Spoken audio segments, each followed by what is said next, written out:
What's happening, everybody? Welcome into a brand new episode of Crossed Up. Anthony Sanfilippo's here. I'm Bob Wankel. It's a Monday morning. The Phillies pick up their first series victory of the season, 2 out of 3 against the Washington Nationals. But true to our brand, we record this podcast after a loss. And I would say that in the 6 or 7 years that we've been doing this, roughly 80% of our shows tend to come after a loss. So we're here to bring some sunshine to your Monday morning. It was not a great series finale for the Phillies, Anthony, certainly, but let's break down what we saw this weekend and kind of get into where things stand through 9 games. Well, I'll be honest with you, Bob. I wasn't all that impressed with the weekend. Like, they won the series, and that's great, right? You got to win a series against the Washington Nationals. You can't lose it to them. They should have swept, and because that Nationals team stinks. And even in the 2 wins, they weren't overly impressive, especially at the plate. Pitching was pretty good, right? Pitching was pretty solid. They've got a better performance from Nola. It wasn't perfect, but it was better. The walks were a little bit concerning, but went 5 2/3, doesn't give up a run, so that's successful. Bullpen has been pretty solid. Ranger Suarez was good, not great, but good. Christopher Sanchez was not great. No, he was not very good yesterday. Yeah, and so, but other than that, like, I thought that their pitching has been pretty darn good. Bullpen, it's been really good. But the lineup, man, it's just really inconsistent. Stupid base running yet again. And I just, there's only a couple guys that are going right now. And you never expect everybody to be going, Bob, at the same time, but you need more than just a couple. You would like guys to see more than 2 guys going yes. at the same time. Yes, that's the thing. Yeah. I mean, listen, fault. I think that there's some fair concerns there. You look at this offense through 9 games, it's scoring 4 runs per game on the nose. That's tied with the 1-9 Miami Marlins, Anthony. So just to kind of put that in a different context, and certainly you can go through the individuals and talk about who's slumping and who's really kind of acting like an anchor to this lineup right now. And I don't mean anchor in a good way, but it's across the outfield. Phillies outfielders so far this season, 497 OPS, 3rd worst in all of baseball. It's actually hard to imagine that there's been an outfield less productive than the Phillies through 10 days. And they have a 230 slugging percentage, which is dead last.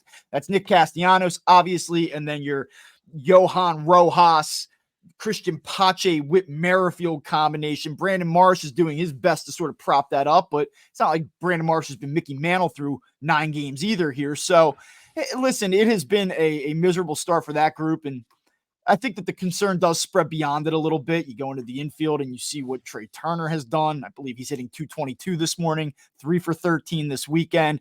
Looked like for a second he might tie the game in the 9th inning yesterday, but kind of a microcosm of his entire season. Lots of hope and then kind of immediate deflation. So it has been a struggle for this offense. And as you noted, 6 outs they've made on the base pass dating back to just last Sunday. So you're talking about a team that's scuffling like this offensively. You just can't keep doing dumb shit over and over again. And if there's any positive, they were probably worse on the bases at the start of last season before they sort of figured it out. So that's where we're at here. Yeah, but I don't understand how you're dumb on the bases. Like, how are you dumb at any point on the bases? I think that as a professional ball player? 2 ways that you can be dumb on the bases. You're just not paying attention and you get caught. And I think that that's happened. I thought that Johan Rojas getting picked off as a pinch runner last week against the Reds was a matter of just not being focused. And then I think that there's also a little bit of trying to do too much. So if you're Kyle Schwarber and you're on first base yesterday and you see a flare out to center field, you've got to read that ball. And he knows it. He talked about it after the game. He's like, I got to clean that up. We have to clean this stuff up. So I don't think we're out of turn here talking about that this is sloppy and looks like shit. But I think what he's in the moment thinking is, I have an opportunity maybe to go first to third here. Now with his speed, I know he's a little bit more trim and limber this year. I still don't think he's going first to third on that ball. But when you're not hitting, you do kind of, try to force things that aren't there sometimes. And this is what happens. I guess, but that's still, I mean, it's know the situation, right? I mean, It's a close game. It's a 1-run game. I think it was a 1-run game at that point. It might have been tied. I don't remember if it was before the Nationals took the lead or not. But either way, it was a tie game or 1-run game. You can't be uber aggressive in those moments. Like at that point, you have to be smart within the game, within where it's at. Look, if you're trailing and you want to try and play catch up and you want to be a little bit aggressive, or if you're ahead and you're looking for that insurance run, okay, fine. I'm okay with it a little bit. I'm not anti-aggression on the bases, but I think that there's a moment to be aggressive and then there's a moment to not be aggressive. And I didn't think that was one to be aggressive. And I'm glad that he admitted that it was a mistake and he's got to clean it up, because it was kind of boneheaded. Like you have to see that right away. You have to know that kid playing center field for them, Jacob Young, he is fast as can be, and he's probably going to get to that ball. And you're halfway, not more than halfway. That's it. Yeah, I mean, there's no question about it. And it was a disappointing end to a series that if the Phillies were playing any other team, maybe 26 of the other teams in baseball right now, they probably don't win the series. They did not play very well. I mean, they got a couple decent starts. Obviously, Aaron Nola was good, bounce back performance for him. I think everyone feels good about that. But if you just take a step back, forget the series, the pitching overall has been really good for this team. And we talked a little bit about it on Friday, and the bullpen has been good. They were excellent again this weekend. You just go through some of these things here, dating back to last Sunday, so Easter Sunday, Fangraphs WAR, 0.7 is first overall, bullpens in baseball. K rate, 31.1%, first overall. K per 9, 11, third overall. Batting average against 179. Phillies pitchers have limited opponents to over the last week plus here, 2.42 ERA. It's like really good. And the starting rotation has been excellent. I know Christopher Sanchez wasn't great yesterday, and Aaron Nola was rocky in his first start, but you look at it and how it stacks up across the sport, a lot of top 5, performances across many metrics. So you're getting the pitching, you're not getting the hitting, and it's disappointing. It's really disappointing, and not to belabor the point, but I feel like we may be talking about this for the foreseeable future. It's the Trey Turner bounce back year. He's a top 20 player in baseball. He's being paid like one, certainly. He's just going to hit the ground running this year. He hasn't.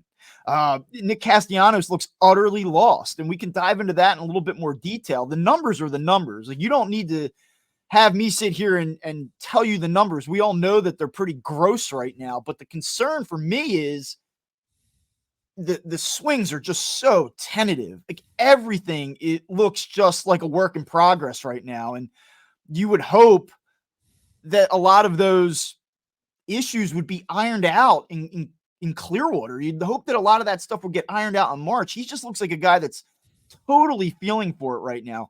And my concern, as I noted last week, is at what point as the season progresses here, is it 15 games, 20 games, 40 games, where this thing kind of snowballs on him to the point where you go, is he going to get out of this? And that doubt, I'm sorry, maybe it's an overreaction on my part, kind of crept in there a little bit for me. Yeah, I mean, well, we'll talk about Castellanos now. I hear what you're saying, and I've always been a guy to say, players like him, they're so streaky, they figure it out eventually, and then they get hot for a little while, and then they go through these cold slumps, and it's frustrating to watch, but you always can kind of expect it and rely on the guy to kind of have his breakout at some point. Okay, that said, I'm more concerned this time, and I'll tell you why I'm more concerned. I'm looking at a different swing with him, and I texted you about this. Yes. And I'm going to wait till the weekend when they're back home, and I have a chance to actually ask him about it, because I'm sitting watching it on TV. You don't see it when you're in the ballpark, right? But you see it on television. He's a lot more. I don't know how to describe it, Bob. He's more closed. You see his ass more when he's standing at the plate. And I feel like it's taking him longer to get the swing through the zone. I just why he's more closed, right? You know why he's more closed is because he's trying to get to the outside part of the outside pitch. Yeah, he's trying to get the outside pitch.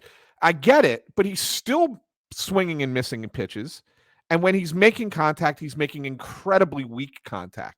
And so I guess the question I would say to you as a baseball coach, a former baseball coach, is if you have that guy and you understand why he's doing it, if he's still got the same swing and miss rate or chase rate at pitches, off the plate, but he's got weaker contact.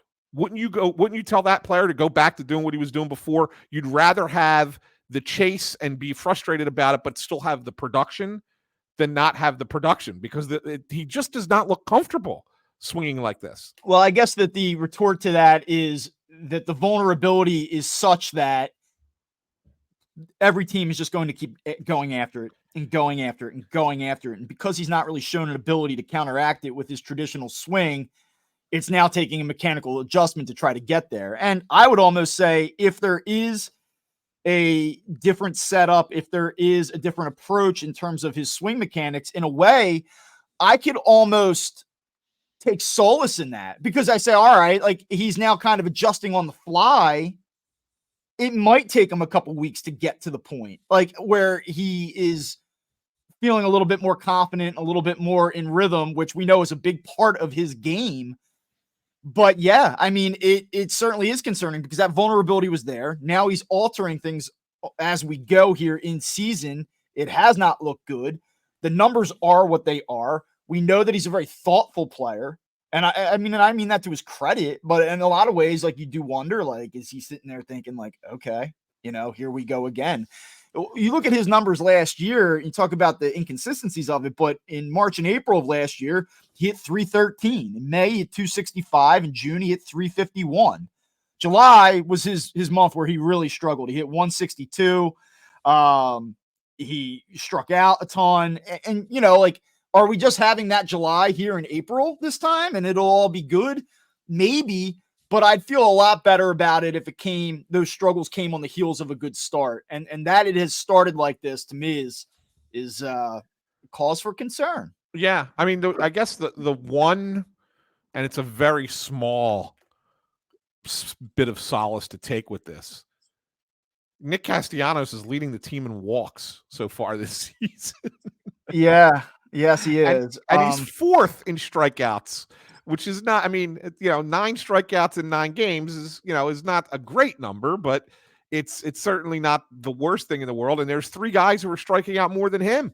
Well, let me give you this. He has made a significant reduction in his outside the zone swings here through 9 games. So last year and the year prior, you ready for this? 39.9% swings outside of the zone in 22, 39.4% last year. He's got a 31.6%. Now, again, this is a time where I will use the sample size to say, like, hey, alert, alert. I can't read too much into it, but it does seem like, and especially this past weekend, it seems like there's been a little bit more selectivity, but it is not resulted or translated into getting pitches to hit and then doing damage. Like that's obviously the key part. I don't need Nick Castellanos to walk 65 times this year. I need him to hit, for 40 doubles and 25 home runs. That's what I need him to do. So, I don't want to say that he's a free swinger and then he gets himself into trouble, like, and then when he's making improvements, just totally discredit that. But there's a fine line here too. Yeah. And it makes you wonder too, though, Bob, I guess maybe this is an overreaction. Maybe that's the thing. Maybe him being more selective will eventually lead to better pitches in the zone for him to hit, and that you just got to be patient with it, right? And if you want to take the optimistic viewpoint on it, maybe that's what's coming. The pitchers are still pitching him like they used to pitch him. And, maybe once they realize he's laying off of those pitches out of the zone a little bit, maybe they have to come into the zone because, now we don't want to walk the guy because, he's starting to walk a little bit. Maybe then he'll do the damage we get. But I don't know. Is that how you have to? Is that what you got to do? Cross your fingers and hope that's the case? Yeah, I mean, this is where like you go into like the StatCast numbers and stuff, and it drives me nuts. Like I like StatCast, and I think that anecdotally you can find some pretty interesting numbers that sort of support what you see or allows you to think about things maybe in a different way than you usually would. But you dive into his StatCast metrics. Are you ready for this? He hasn't, according to StatCast, like tell me how this all shakes out. Yeah. According to StatCast, he has not barreled a baseball yet this season, which I believe. Like that kind of validates what I've seen. Mm-hmm. His hard hit percentage, though, 47.6% is up year over year from 43%. Like, what has Nick Castellanos really hit hard this season? His average, he's hitting 133. His expected batting average is 162. So, like, there are numbers there that certainly validate what I'm seeing. I'm like, well, he hasn't really made good contact. This is not a product of bad luck thus far. But then the hard hit percentage is actually pretty decent. So, go figure. But check it out. I mean, he's slugging 133 right now. Like, that is impossibly low. And it is especially impossibly low for a corner outfielder. And it's very impossibly low for a corner outfielder making $20 million who you expect to do damage in the back end of your lineup. So, it's a problem. Like, I'm not saying that it's going to be a problem for the remaining 153 games, but through 9, you want to talk about why the Phillies offense has left a lot to be desired. He's probably at the top of the list right now. Yeah, him and then Turner, who in 36 at bats has struck out 12 times. Yeah. That's ridiculous. That's a lot of strikeouts. And you just wonder, man, like, again, like, and I feel like I'm harping on the momentum and snowballing things so much. Like, I don't want to seem like I'm saying that these guys are head cases. I'm not trying to say that. I'm saying that in light of the struggles that they've had, and each of them have openly talked about and kind of regaining their confidence, I feel like that validates the position in this conversation. And so the reason why I mentioned that with Trea Turner, it's because, well, nothing looks easy for him right now. He's a guy that is so physically gifted. And if you follow Trea Turner the previous 5-6 years before he arrived here, he's a guy that you watch play baseball and say, everything comes easy to this guy. He is such a good athlete. He has such good speed. He's never been like a Gold Glove caliber defensive player in my mind, but he could get the job done just with the physical tools. The power is there. We saw that in waves last year. Like, everything works for this guy. There's a reason that they gave him the contract that they gave him. And it seemed like a great deal at the time. And maybe it ultimately turns out to be one. But right now, Anthony, everything looks hard for him. At the plate, it looks hard. Making stops defensively looks hard. Making consistent throws on routine balls looks hard. I mean, we're at a point where he can't even make a routine tag play without you holding your breath. And I thought that he was a big reason the Phillies lost that game yesterday from a defensive standpoint. I know that JT Realmuto was credited with an error on the throw out to a second base that went into center field. I thought he could have gotten in front of that and at least kept the ball in the infield, preventing the runner from getting to third, which ultimately led to a run. And I think on the Harper play where they had the pickoff and Harper throws the ball down to second, I don't know what the hell Ruben Amaro Jr. was watching yesterday. He was talking about how the throw kind of took Turner towards if you're looking from Harper's viewpoint, the left side of the bag. The throw might have been tilted to that direction a little bit, but it was there in plenty of time and accurate enough that Turner, all he has to do is get the damn glove in front of the bag and there's an out. Instead, he's feeling for the base runner and he slides in underneath of it. Like, that's 101 stuff, man. And look, I get that things have changed where you're not allowed to block the bag anymore, right?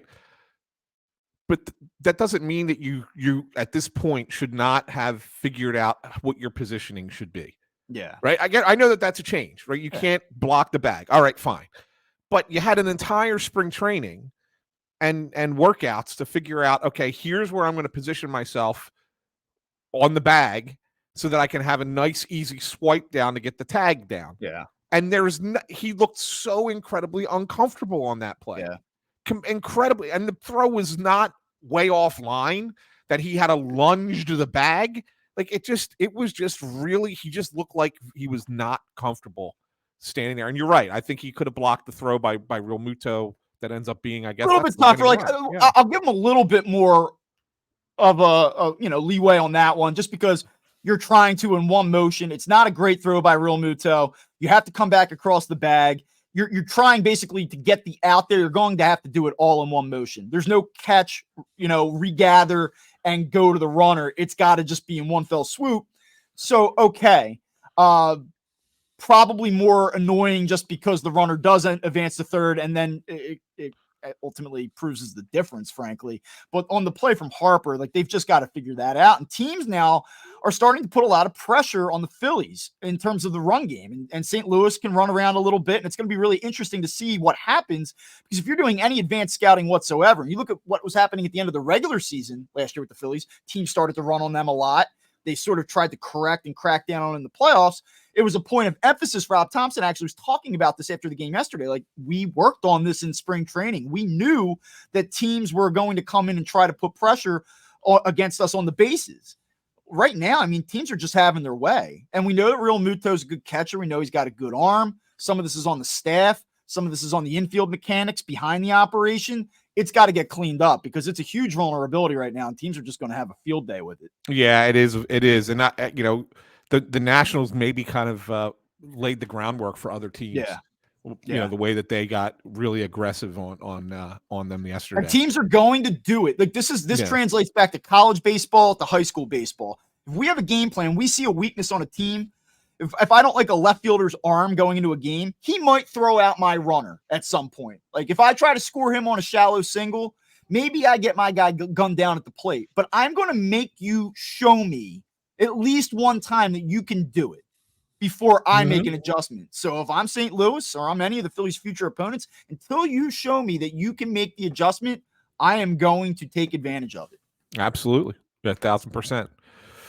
Now, here's where, just to bring it all full circle, for one moment, or maybe for 4 seconds yesterday, it did look like Turner might actually tie the game. He made solid contact. It's the first time that we really saw him drive a ball all season, and it just sort of died out there, falls short at the fence. And it's obviously a huge play because it preserves the lead for the Nationals. The Phillies don't make a comeback, but just for him personally, you'd think like, there's the moment. That's the one that gets you on track.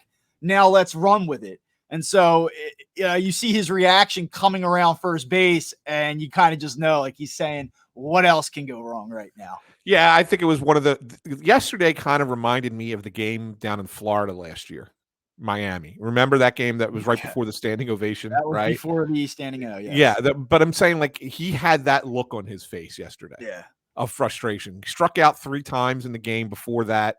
Like you said, he had the plays at second base where he just didn't look comfortable. This coming off of, I guess it was Saturday that he booted a ball or overthrew the ball at first, right? Was that Saturday's game that he had the error? He's got 3 errors already this season. Could have had a 4th again in the Braves series if they scored a hit. Yeah, I mean, he's at that level of frustration again, and it makes you wonder what does he need to do as an individual to get out of that mental malaise, right? Because that's what it becomes. I mean, we know the sport's hard, and we know that the mental part of the game really gets you sometimes. What does Trea Turner need to do to get back to being Trea Turner again? That's the great question. I don't think any of us have the answer to. Only maybe he has the answer to that. Yeah. Well, I don't think you can objectively watch what's happened thus far and say, hey, I feel great about what I'm seeing. That being said, I don't know if you caught Phillies post-game live yesterday. And missed it. You know how I feel about Phillies post-game live, but man, let me give you a quote from Michael Barkan. Oh, great. Here we go. To me, this is a game that separates the men from the boys. Sure, they got the series, but if you have your designs on going deep in the postseason, you win a game like this. And he proceeds to say, against a Nationals team throwing a guy like Mackenzie Gore, who you beat 3 times last year, and he wasn't good. And Anthony, true or false, yesterday's game separated the men from the boys on April 7th to sweep the Nationals. I know that's a rhetorical question, Bob. It is a rhetorical question. I mean, like, listen, I know you got to do the show 162 times through the regular season, and you can't sit there and just hedge everything and be like, it's early. You can't do that every day. I know that. And we're coming on here. We're reacting to things. We're talking about Castellanos. We're talking about, Trea Turner's psyche and where he's at. There are conversations to be had, and there are concerns to be had about this team. And it is annoying that they didn't sweep, right? Yeah. And it is like, hey, get over 500. Kind of undo that 2 out of 3, starting season 2 and 4 with a sweep. You kind of just come out of it and say, like, all right, 9 games in, 5 and 4, that works for me. Yeah. So it is an annoying loss because it kind of feels like, you win that game yesterday and you feel much better about everything, right? Right. But to say that game separates the men from the boys, by the way, this is a team that through 9 games 2 years ago was 4-5 and made the World Series, and was 3-6 a year ago and was a game away from being in the World Series. I don't think that failing to sweep the Nationals in Game 9 separated them contender pretender. And like people watch it. It's on after the game. That's great. I don't know how you could take those guys seriously, really, truly. No, you're right. And like I think that the television, and it's not just here, it's everywhere. But I think that the television analysts who are sitting in a studio discussing games after a game is over, whatever sport you're watching, are in fact not educating the viewer. No, you're dumbed down by it. It's truly lowest common denominator content. You're dumbing down the view. You're dumbing down the fan, and it's unfair to the fans that this is the kind of product that you're putting on your television. It's just unfair. What gets me about it is like I'm not going to go in on every single individual on the show. There's a rotating cast of analysts, and at times they give you some thought-provoking stuff. And I'm not saying that it's every time, but come on, man. Yeah. Like, come on. That's one that as soon as it comes out of your mouth, you should say, all right, well, maybe that's a little bit much. Like, yeah. It's so bad. And by the way, that's why talking to a couple people, there's not a lot of respect for that show. From what I gather, inside the walls of the clubhouse at Citizens Bank Park. That would be correct. Yeah, I think that's true, right? Yeah. So, all right. I mean, listen, here's where I kind of want to go looking ahead. You have the Cardinals this week. You have the Pirates this weekend. Pittsburgh has played very good, solid baseball to start. Yeah. I know that we keep talking about this April schedule being advantageous for the Phillies. I'm looking at it and going, well, the next whatever this is, 7 games here. It was a 4-game series with Pittsburgh this weekend. Not a layup. Not the way the Phillies are going right now. No, it's not. The layup is the following is next week when you got Colorado and the White Sox back to back. That's your layup, right? But it's leading into that. There are some booby traps along the way here with the Cardinals and the Pirates. Are the Phillies better than both teams? Absolutely. Should they win both series? Absolutely. Will they? That's the thing that I'm concerned about. Well, the question is not only will they, but like, can they afford to not win these series? And here's where I do think it's kind of fair. We talk about, can the Phillies win the NL East? Can the Phillies stay competitive in the NL East? And so we'll get to the NL East in the big picture in a second, because obviously we all know that Spencer Strider probably is not going to throw a baseball for the Atlanta Braves again this season. How much does that alter the dynamics of the division race? But here's my thing. The Braves now welcome the Mets. And you know how I feel about the Mets. I know that they're showing some signs of life, but not real bullish on the New York Mets. And then they follow with the Miami Marlins, who might win 55 games this year. So if the Phillies continue to kind of do what they do, win 2 out of 3, lose 2 out of 3, and the Braves just blow the doors off the Mets and Marlins in the next 6 games, and let's say now all of a sudden the Phillies are 4.5 back after, 16 games.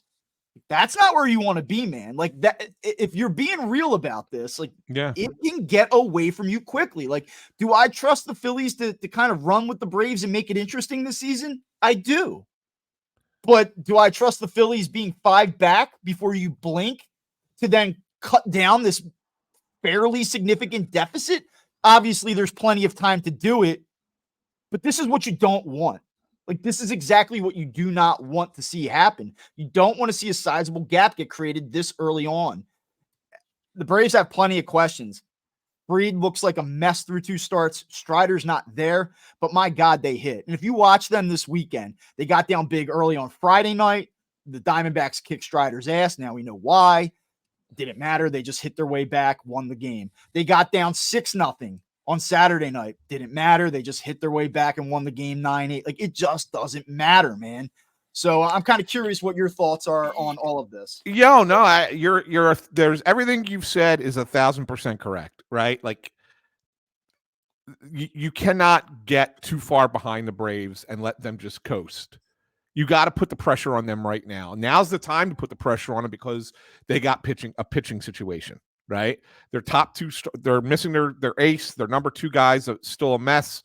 They got 2 old guys behind them, right? Who Sale's not the same pitcher, and Charlie Morton. Threw yesterday though. I thought Sale threw the ball all right yesterday. Yeah, and then we'll see what Charlie Morton ends up being. As a 40-year-old. And then their bullpen is mediocre to me. I don't think it's a great bullpen. I think that's a Braves weakness. But you're right. Their lineup is the best in baseball. They hit nonstop, and they find a way to come back, and they beat you, and they beat you, and they beat you, and they did it to the Diamondbacks really 3 times. I mean, even yesterday, it was a 1-run game, and then they tack on there at the end and just kind of, just take the Diamondbacks' soul with the last 2 runs, right? So, yeah, you have to take advantage of it now, because Atlanta will figure it out. They'll identify what their problems are, and they'll go get players. Yeah, I mean, that GM is a killer. He's great. Yeah, and there's no question they're very willing to spend. I know we kind of have this like narrative here where it's like, well, the Phillies are the big spenders, and they are, and that the Braves kind of just find a way to lock up players for $7 million a year for 15 years. And how do they do it? And they also do that. But when you look at the overall payroll, they're spending money, and they will.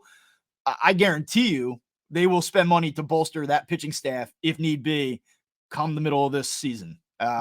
This is the time to try to get them. And, this is where you say, if they don't play well for the next 7 to 10 games and the Braves kind of just continue to be the Braves, you're looking at a situation where you're maybe 4 to 5 to 6 games out of it already. Doesn't mean that they won't make the playoffs. Doesn't mean that they won't make a run in the playoffs or do what they've done the past 2 seasons. But if the division becomes the focus and you're Atlanta and you're sitting there saying, Fried's been a disaster, we don't have Strider, and we've still managed to build a 5-6 game lead on these guys.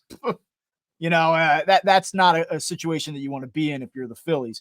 One thing that's interesting, I always look at the odds when stuff like this happens, and certainly the NL Cy Young picture has changed. Spencer Strider was the favorite as he took the mound on Friday night, plus 450 to be the NL Cy Young Award winner. Zach Wheeler was second at plus 700. Strider news breaks.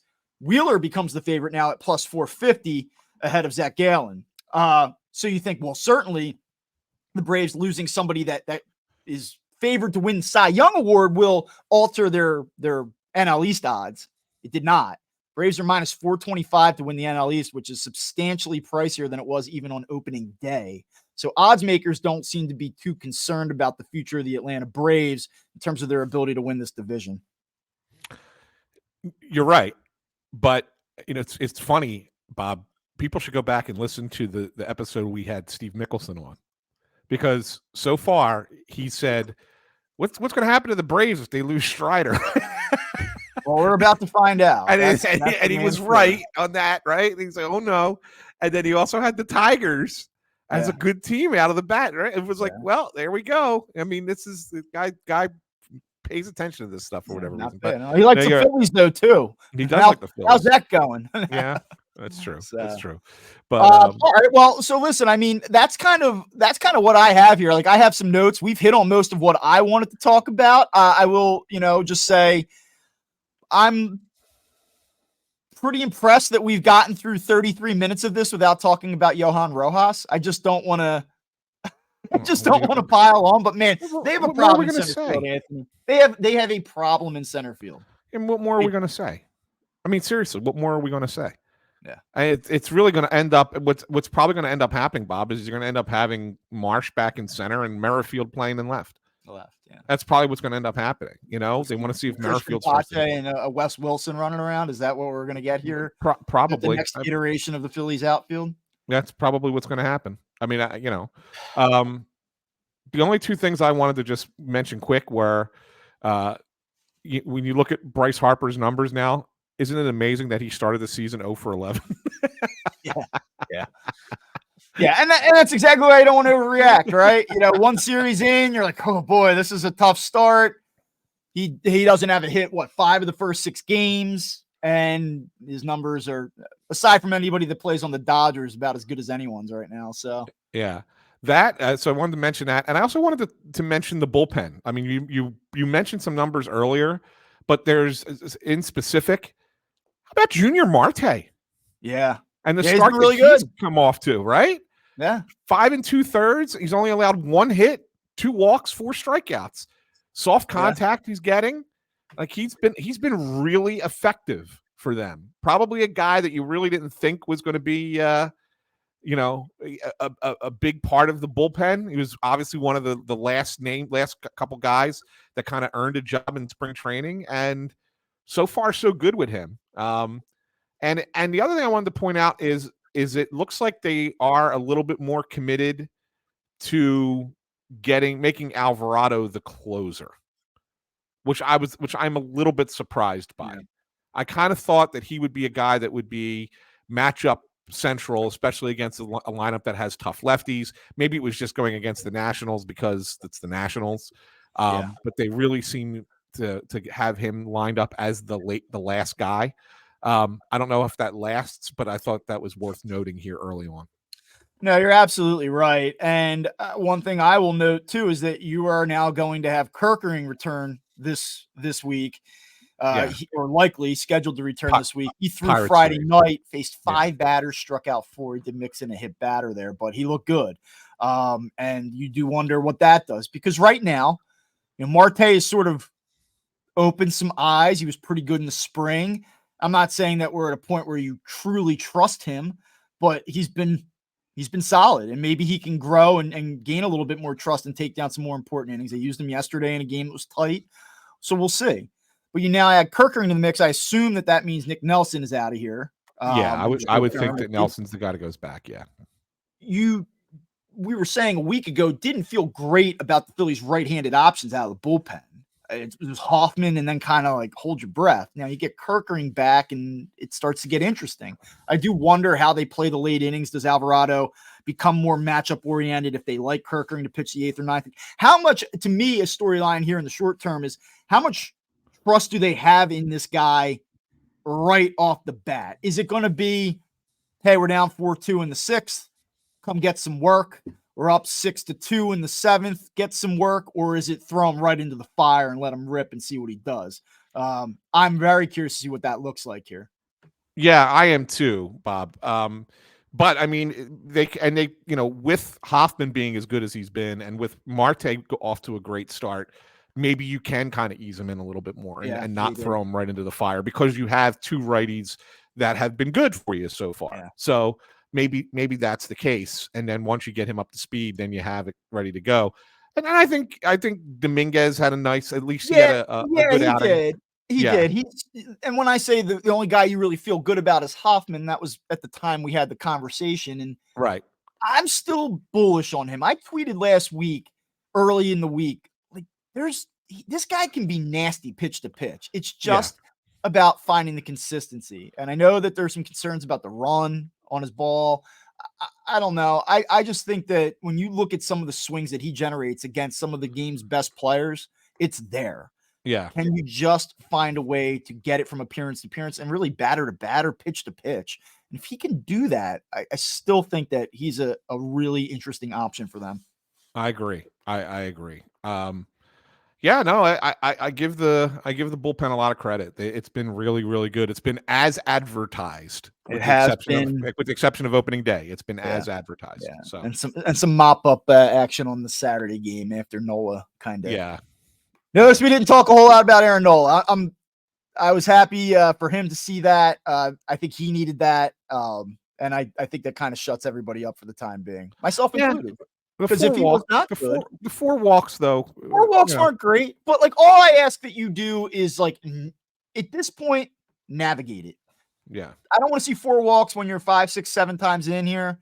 Right now, though, off of a really bad start, just navigate it. And he did. And to be fair, a couple of those walks were that probably he had a punch out earlier in the count and didn't. Well, there were a couple situations too where things escalated and it wasn't necessarily his fault, and he had to work around some defensive stuff too. So, all right. Well, if you want to hit one last thing before we get out of here, well, we have to talk about the thing that was the big news this weekend was the Players Association coming out and talking about the rule, the pitch clock impacting pitcher injuries and how it's going to change the game. Yeah. And then I heard you criticizing Amaro earlier for talking about the Harper Turner play, but how about him going off on a tangent, not just once, but twice, feeling the need to bring it back a second time. Hello, team employee. to sit there and say this has nothing to do with all these injuries, has nothing to do with the clock. It's all about just the fact that guys throw harder now and everything's about spin rate and velocity. And while he's not completely wrong, Bob, I think that there's a correlation between the two, right? I mean, one, yes, guys are throwing harder, throwing year round, trying to get great spin rate, and that's your arm's not cut out biomechanically to do that, 365 days a year. But at the same time, you're not making it easier for these guys to survive if you're saying you have to pitch every 15 seconds. Sorry, keep doing it. Like, that's going to cause a problem as well. I think that the two things can be true. Such an argument is here in spades, right? I mean, am I mistaken on this?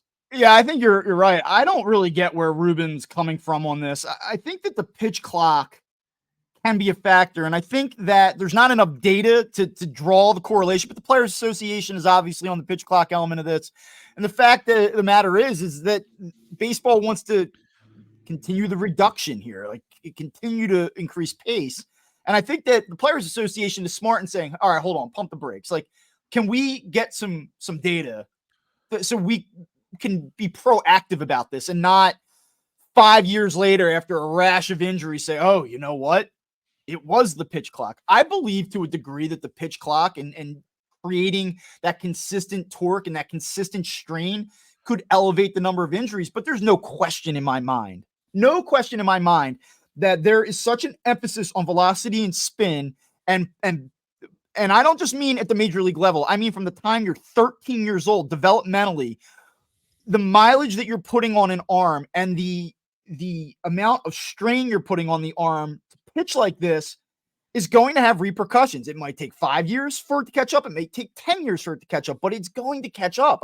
There's no question in my mind that there is a correlation there. And what you're seeing now, even at the high school level, go around South Jersey right now. That's what I know. It's where I coached. There are guys maybe 2-3 deep on certain staffs, high school kids, sophomores, juniors, pumping 86 to 88. Some are touching 90 at the high school level. It used to be 10, 15, 20 years ago, if a kid was touching 90 in South Jersey, it was like, hey, let's take a drive and go see him because that kid has to be special. And now it's so commonplace because the training and the development is pointing about velo.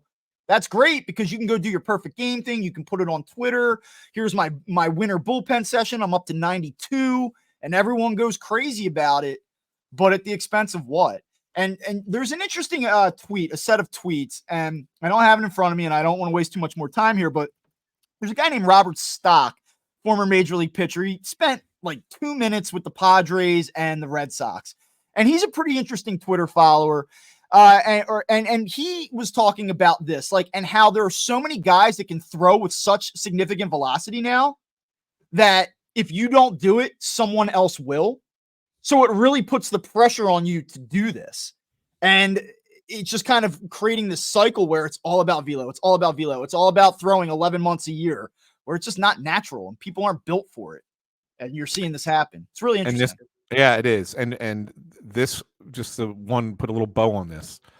This shows you why the Phillies value guys like Wheeler and Nola who can throw so many innings and not, and be so durable, right? I mean, that's why there's so much value for those kinds of pitchers, because you can't flame out. And again, I said this before, credit the Phillies medical team.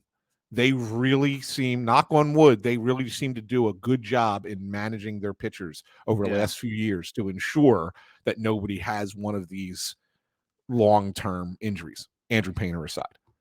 Baseball has to rectify at their level, at Major League Baseball's level, but it's kind of an epidemic in a way. Like, it needs to be figured out at the lower levels. Like the such intensity on velocity. How do you, if you're 13 and you want to be seen, you're 17 and you want to be seen, velo.